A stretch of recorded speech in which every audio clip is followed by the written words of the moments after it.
Now, this is the game where I think we've lost the title. It was a must-win game. I look back at the Tottenham game last year. All we had to do is just not lose, and we lost. And now we've put City in my opinion, we put them in the driver's seat because we haven't got the squad depth. You know, they could put someone like Grealish on 100 million pounds, should I say? And we can't. Who are we going to put on? Trossard. The reason why I would say Eddie, he's just not good enough. I've been saying this for weeks, and you know what? I kind of feel bad for him. It's because Arteta's given a 23-year-old who's clearly not ready. He's a backup striker. He's not ready to take us to the league title. Okay, top 4, I understand. Okay, even then you can make mistakes. But when you're in the top tier game, you cannot make mistakes. And players like Tomiyasu, Eddie, Gabriel even, you cannot make mistakes. This is why I say City have got the experience. Yes, we're the younger squad, but we don't have that ability to take that many chances. If we're going to make a risk, okay, fine. One risk, but then we got to finish. I look at the Saka chance. He should have scored. Eddie probably should have scored 2 goals. And then, of course, we had some other opportunities as well. We played good in the first half, but the problem was it's just too many mistakes. Tomiyasu, I don't know why he was playing. You know, I like the situation because when Ben White is here, Saka, I sit, just for in case you're wondering, I sit basically over here. So I can see exactly what's going on down the right flank, right? And I always see Tomiyasu. He never overlaps properly. You know, sometimes Saka has the ball and he's isolated. Tomiyasu is never overlapping, so Saka can pass the ball to him. And if Tomiyasu has the ball and Saka then overlaps, Tomiyasu doesn't find that pass. He ends up going backwards. Saliba sometimes, or Gabby, whoever plays on that side, whoever's in that situation, or even sometimes you even see if Zinchenko sometimes wanders in the centre, something he's helping out. I always feel like he doesn't do enough when he's overlapping. I feel like unless Arteta is telling him, look, don't overlap, which I can't imagine why, but Ben White just makes those overlaps. He's got the intelligence to drift someone away to give Saka space, and that is why I don't like Tomiyasu. That defensive mistake is unforgivable. I don't know why they decided to play Tomiyasu over Ben White. What's the reason? Ben White has been arguably one of the most consistent players we had this season. He went from centre-back to right centre-back. Well, right back now. He's fantastic. He overlaps. I was worried about his pace, but he does the job very, very well. Maybe they're worried about the pace of him compared to City's attack, especially when Haaland used to go on this side as well. Maybe that's the reason why. Who actually knows? I don't know. Maybe because of... I don't even know. Grealish, maybe. Who knows? I don't know. Then we look at Jorginho. I think did a good job. Look, Partey, he's out apparently now for 3 weeks. That's another bummer. So, look, I think Jorginho did a good job compared to what people are thinking. I don't think he did a bad job. I think he did a really, really good job. Martinelli, I think, is a fantastic player. I feel bad for him because you see Eddie Nketiah, he doesn't... You see, when Saka's over here, Odegaard sometimes drops in and you have like almost a 3 versus 3 here sometimes, okay? If Odegaard decides to sit a bit in the middle, you have worst case scenario, a 3 versus 2 in this situation. Absolute worst case scenario. Otherwise, it's a 2v2 most of the time.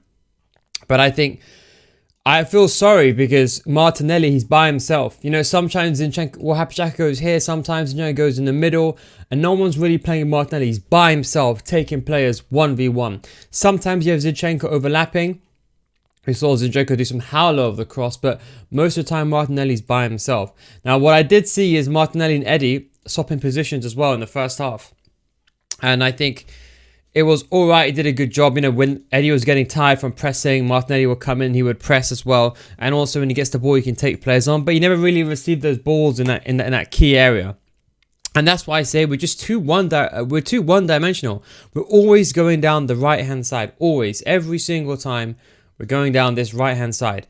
And I feel teams have just sussed us out. Now, this is the problem.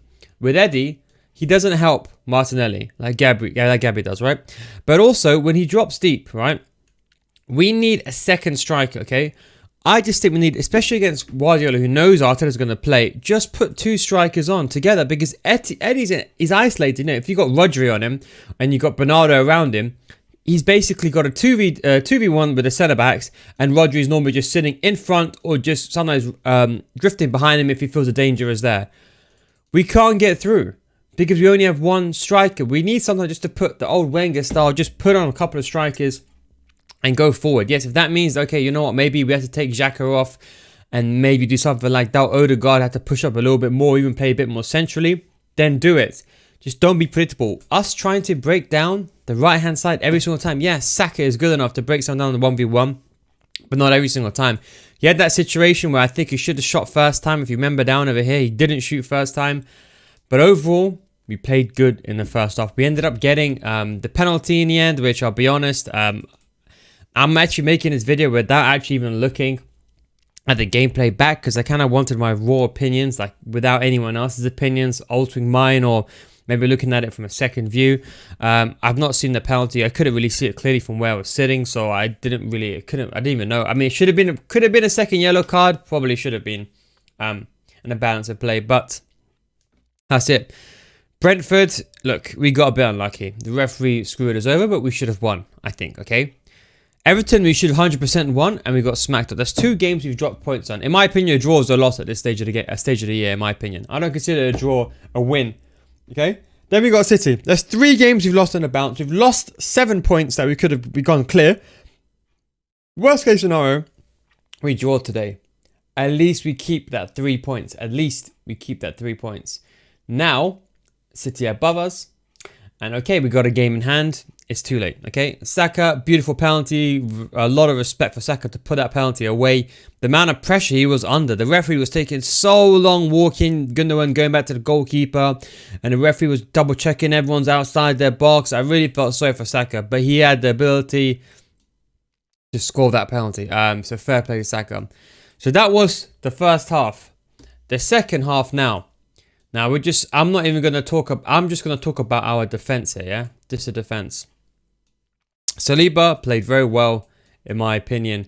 Probably one of our better players, I'll be honest. I think our top 3 players were, I think, Martinelli, Saka, and you know what? Xhaka did good in the first half. Odegaard was okay. I think Jorginho had a good game personally. I think, you know what? If we didn't have Partey there, I think he did a good job. Look, he's no Partey, don't get me wrong, but he filled in that role very, very well. The second half, the mistakes. Zinchenko, that mistake over here. Oh my God, we're lucky we got away with it. Gabby against Haaland. What's he doing? Like, you know, at this point, you just have to let him go through, okay? If you're but you can't bring him down over here. I mean, you're hustling and bustling, okay, fine, but you can't bring him down over there. It's a joke, okay? And then basically, I don't know how we got saved by the offside. That should have been warning signs. In the first half, we played very, very well. Atmosphere was good. Second half was mistakes. Now, this is the thing, okay? I understand, right? I understand if you get pressed, okay? And they were pressing so well. You know, they played very well to press us into these spaces. We literally had no space. Literally had no space whatsoever. They played so well to press us, especially when they're the 3. Now, this thing, sometimes you have to just go long. And we made so many mistakes. Zinchenko lost the ball there. Gabby lost the ball. And that's the thing. We lost the game because of mistakes. And this is what I'm trying to say. We don't have the squad depth. Now, Eddie, he had one chance later on in the game when the ball went across. He should have scored. I've been saying this since January, okay? He hasn't got the ability to carry us. My heart says he does. When I was a kid, I used to think with my heart, especially in terms of Arsenal. My head says he can't play in striker for us. He's not good enough. He's just not good enough. He's not a top 4 team. Fine, you can take a risk. It's like Wenger days. You play with Holding. If you lose 3 points, fine, you can learn. Not anymore. No mistakes when you're going for a top 4 side. We've only got one striker.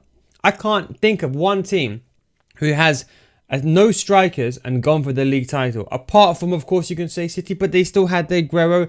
They still even had someone like Gabriel. It's not like they had no one.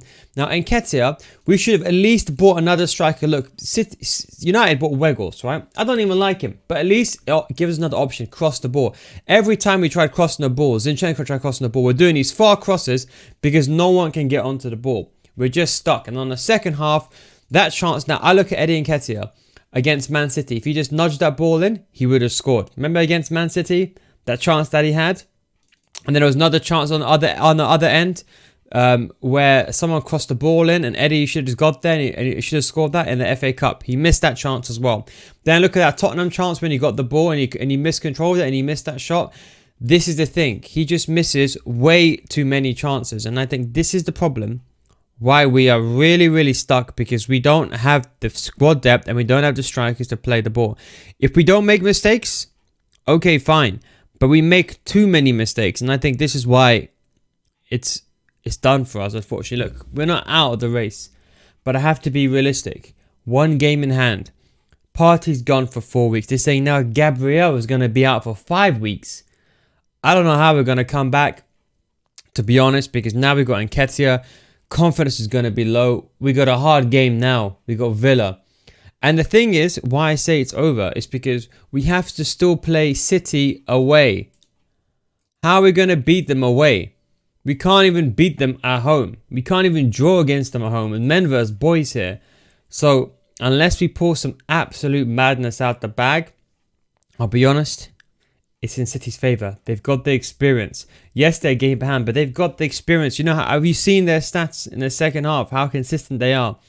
But these are the small things that make a difference. So overall, realistically, Martinelli and Saka, I think, are 10-10. I would never want them to move or change positions, okay? Eddie, he's not good enough for us, okay? Odegaard is good. Xhaka has been good this season. To be honest, I would say Jorginho did a good job. Okay? Now, then we look at Tomiyasu. If this is Ben White, fine. And the rest is fine. The rest fine. So you see, this thing is just one player here, but it changed the dynamics of our team. And I feel bad for him because he's 23 and he's been told, you know what? You're leading us for the title. Can you imagine, God forbid he gets injured? What we're going to do? Play Martinelli or Trossard up top? And this is the thing, this problem that we have. We just don't have that squad depth. But yeah, it was men versus boys. We got lucky again in the second half, you know. Yeah, they had a chance. And then also in the first half as well, you know, the header as well. Was it Ruben Diaz where he hit the crossbar? That was a warning sign. The second half, you know, when they did that shot and then someone saved it off the line. I think, was it Saliba or Jorginho? I think it was Jorginho who saved it off the line. So warning signs were definitely there. But we got outclassed individually. We got beaten. And we got tactically outclassed. Second half, they pressed very well. They caught us in. And we made mistakes. They knew we could make mistakes. You know, they learnt from the first half where Tomiyasu made a howl of a mistake. And it was a good finish in the end by KDB. But that's the difference between winning a title, or a title-winning team, should I say, and a team that's going for it. We needed that gap. I said, if we beat Brentford and we beat Everton and we won against City, in my eyes, the title was ours. We had one hand on the title at that point. It was ours to lose, okay? If we drew at Brentford, won at Everton, and drew here, I would say we're still in the driver's seat. We can still dictate it. They're going to be chasing. We've got a game in hand as well. Now we lost to Everton, drew to Brentford, and then we lost to City. I mean, it's probably one of the worst. We've basically got 1 point out of 9. So, I mean, that's it. It's sad to say, but, you know, I look at the table now. I'm just looking at, this is why I didn't, you know, we're just too one-dimensional. You know, we're doing the same thing. Everyone has sussed us out now because we know we're just going to go down this hand side or that hand side. What else can we do? I don't know. Let's see who we got next. So, look. City have got Forest, Leipzig, Bournemouth, Bristol, Newcastle away they have. And then they have Liverpool away. So to say, they have Newcastle at home. They have Liverpool at home. And then they have us at home. And then they've got Chelsea at home. So they have all their big matches. And this is why I say, look, they've got all their big matches. All their big matches, they're all at home. See, they've got Man City, you've got Newcastle at home. They've got Liverpool at home. They've got us at home, which is going to be probably the title decider. And then they have Chelsea at the second last day. Yes, you can argue Brentford's going to be a tough game for them.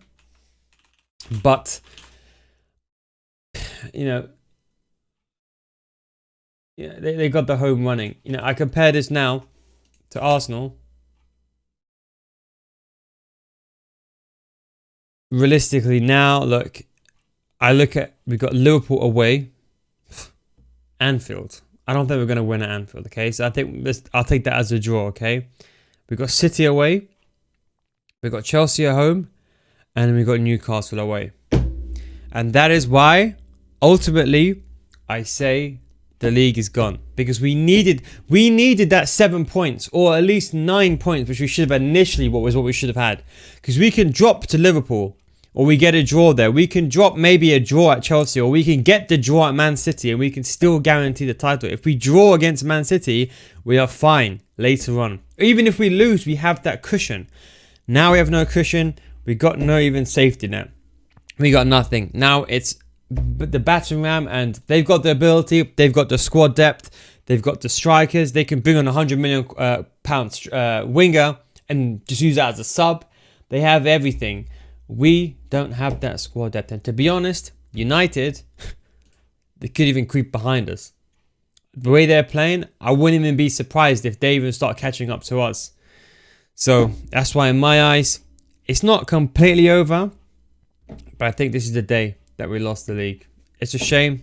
My first year as season ticket holder. But it is what it is. It's history.